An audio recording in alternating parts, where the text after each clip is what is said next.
Hi. So in a previous video, I had created a test database, a database that I would like to use to just try out SQL. I created that database in AWS, MySQL DB. And now in this video, what I'm going to try and do is to access that database using a tool called MySQL Workbench. I'll try to access the database from my local machine. So I have installed MySQL Workbench. It's a free tool that you can download. And here it is. I'm going to here connect to the database. To connect to the database, I'll need the host name. So going back to my DB, I want to pull up the database name, host name. It's right over here under connectivity and security, the name which says endpoint.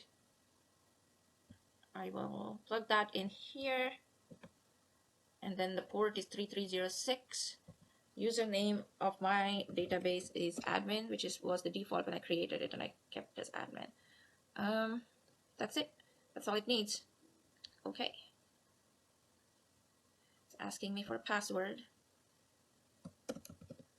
I'm plugging in the password that I had created.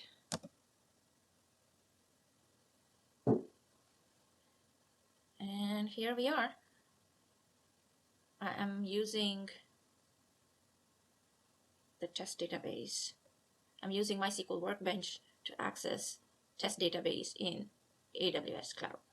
Sometimes there are issues in connecting to the database in AWS.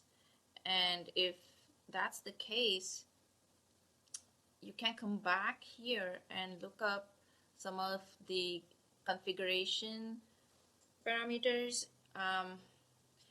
If you click on the VPC security groups,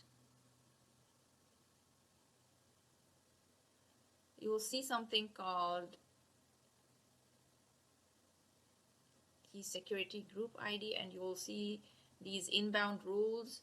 So you may need to tinker with the inbound rule. Here it says IPv4 all TCP type, and this is the rule to access. But if it does not work for some reason, you can go ahead and edit these inbound rules, and you may delete and then recreate a rule, and the second time it should work. So I've had that happen a couple of times, but this time when I connected pretty seamlessly.